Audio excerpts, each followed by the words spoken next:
Hello বন্ধুরা, আশা করি সকলে ভালো আছেন।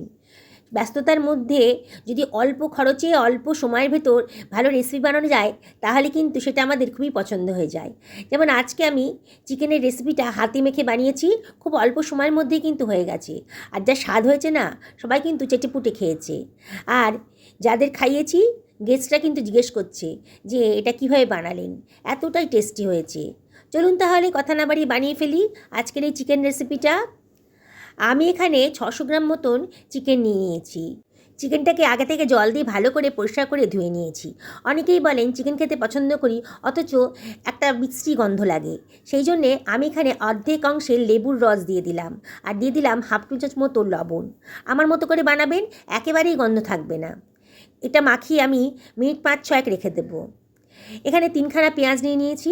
পেঁয়াজের মাথার অংশটা কেটে বাদ দিয়ে দিলাম, আর পেঁয়াজগুলোকে একটু বড় বড় সাইজের করেই কেটে নিচ্ছি।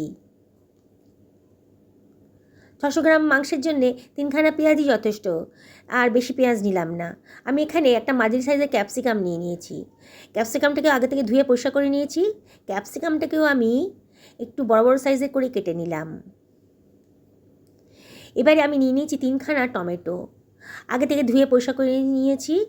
আমি সমস্ত সবজি আগে থেকে ধুয়ে পরিষ্কার করে নিয়েছি। টমেটোটাকেও আমি দেখুন বড় বড় সাইজের করেই কেটে নিলাম। এখানে নিয়ে নিয়েছি খানিকটা পেঁয়াজ পাতা, আগে থেকে ধুয়ে পরিষ্কার করে নিয়েছি। এবার পেঁয়াজ পাতার নিচে সাদা অংশটা আমি কেটে নিচ্ছি।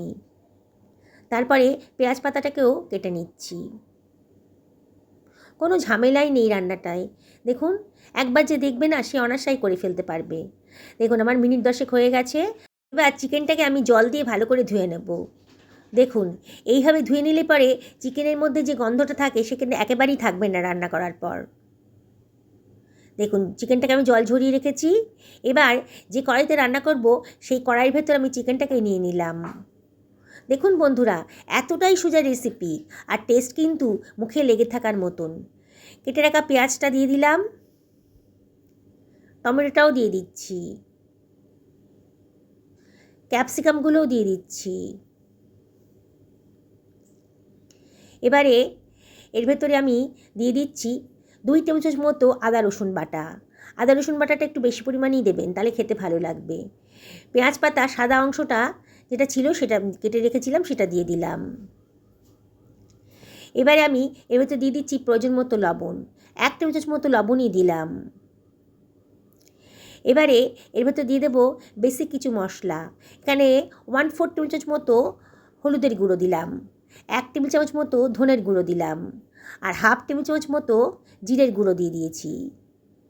খুব বেশি মশলা ইউজ করব না আজকে।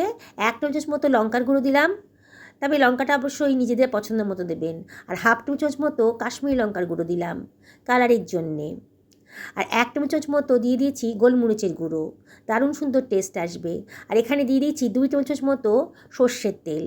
আজকে সর্ষের তেল দিয়ে রান্নাটা করব। যত সম্ভব অল্প তেল মশলা ব্যবহার করেই কিন্তু অসাধারণ টেস্টি একটা রেসিপি আজকে বানিয়ে ফেলবো। আপনারা শেষ পর্যন্ত ভিডিওটা দেখুন। এবারে আমি সব কিছু খুব ভালো করে মিশিয়ে নিচ্ছি। কোনো কষানোর ঝামেলা নেই, হাতে মেখে বসিয়ে দেবেন, তাহলেই কিন্তু রান্নাটা তৈরি হয়ে যাবে। দেখুন আমি খুব ভালো করে মাখিয়ে নিচ্ছি।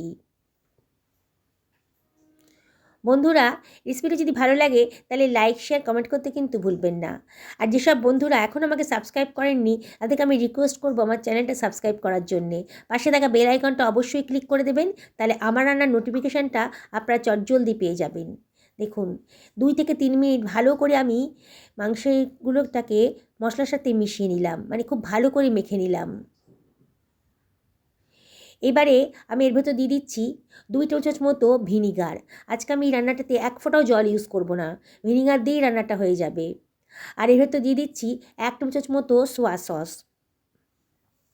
এবার আমি দিয়ে দিচ্ছি ধনেপাতার মোটা মোটা ডাঁটিটা, মানে শক্ত ডাঁটিটা দিয়ে দিলাম। এবারে আমি দিয়ে দিচ্ছি খানিকটা কারি পাতা, খুব সুন্দর একটা গন্ধ বেরোবে। আবার আমি সব কিছু ভালো করে মিশিয়ে নিলাম। এবার ঢাকা দিয়ে 20 থেকে 25 মিনিট রেস্টে রেখে দেবো। হাতে সময় থাকলে রাখবেন, না হলেও কোনো অসুবিধা নেই, 5 মিনিট রাখলেই হবে। মিনিট 20 বাদে আমি এটাকে কড়াইটাকে আমি গ্যাস ওভেনে বসিয়ে দিয়েছি আর গ্যাসটাকেও ধরিয়ে দিয়েছি। এবার ওপর থেকে দিয়ে দিচ্ছি খানিকটা পেঁয়াজ পাতা, দিয়ে এর ভেতরে দিয়ে দিলাম কতগুলো কাঁচা লঙ্কা। এই রান্নাটা একটু ঝালঝাল খেতেই ভালো লাগবে। এবার ঢাকা দিয়ে মিনিট 5 হাই ফ্লেমে রান্না করে নেব। 5 মিনিট বাদে ঢাকাটা খুলে একটু নাড়াচাড়া করে দেব, যাতে পোড়া না লেগে যায়। পেঁয়াজের গা থেকে, পেঁয়াজ পাতার গা থেকে, টমেটো থেকে কিন্তু অনেকটাই জল বেরোবে, তাতেই কিন্তু মাংসটা পুরো সেদ্ধ হয়ে যাবে। দেখুন আস্তে আস্তে কিন্তু জল বেরোতে শুরু করে দিয়েছে। প্রথমে হাই ফ্লেমে 5 মিনিট রান্না করব, দিয়ে একটু নাড়াচাড়া করে নিচ্ছি। বন্ধুরা, অসম্ভব টেস্টি রান্না।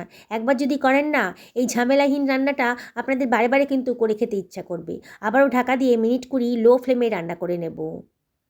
দেখুন 20 মিনিট বাদে কালারটা দেখুন, দেখেই মনে হচ্ছে মাংসটা কিন্তু সেদ্ধ হয়ে গেছে। তাও একবার চেক করে দেখে নিতে হবে। যদি না হয় তাহলে আরও মিনিট 5 ঢাকা দিয়ে রান্না করে নেবেন। দেখুন কত সুন্দর দেখতে লাগছে। আজকে কিন্তু একেবারেই জল ইউজ করা হয়নি রান্নাটাতে। আমি একটা কাঁটা চামচে দিয়ে দেখছি, দেখুন মাংসটা কিন্তু একেবারে নরম হয়ে গেছে, গলে যায়নি, কিন্তু আমার সুসিদ্ধ হয়ে গেছে। এবারে আমি এর ভেতরে দিয়ে দিচ্ছি সামান্য একটুখানি চিনি, হাফ টি চামচ মতন হবে, অপশনাল, তবে পছন্দ না হলে দেবেন না। এবার খানিকটা পেঁয়াজ পাতাও দিয়ে দিলাম, আর দিয়ে দিচ্ছি বেশ খানিকটা ধনেপাতা কুচি।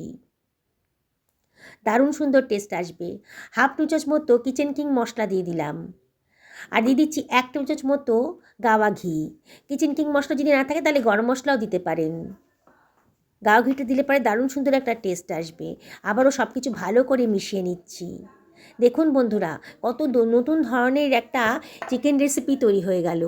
আপনারা তো চিকেনের নানা রেসিপি খেয়েছেন, সেগুলো হয়তো আপনাদের ভালোও লেগেছে, কিন্তু আজকে রিকোয়েস্ট করব আমার মতো করে বানিয়ে খান। অসম্ভব টেস্টি, আর কোনো ঝামেলাই নেই। আবারও একটুখানি গোলমরিচ দিয়ে দিলাম, যদি গোলমরিচের ফ্লেভারটা ভালো লাগে তাহলে দেবেন।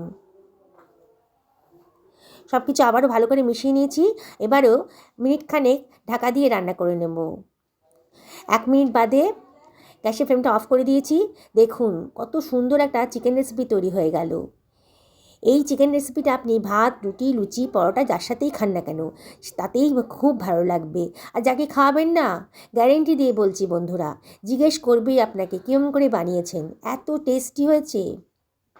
ওপর থেকে একটু ধনেপাতাও ছিটিয়ে দিয়েছি। দেখুন কত সুন্দর দেখতে লাগছে, কালারটা শুধু দেখুন। আর অত অল্প সময়ের ভেতর দারুণ স্বাদের একটা রেসিপি আজকে তৈরি হয়ে গেল। যেসব বন্ধুরা ফেসবুক থেকে রেসিপিটা দেখছেন তাদেরকে আমি রিকোয়েস্ট করব পেজটা ফলো করার জন্যে। দেখুন কতটা সুসিদ্ধ হয়েছে। আমি আপনাদের রিকোয়েস্ট করছি একবার অবশ্যই বাড়িতে বানিয়ে খান। সকলে ভালো থাকুন এই কামনাই করি।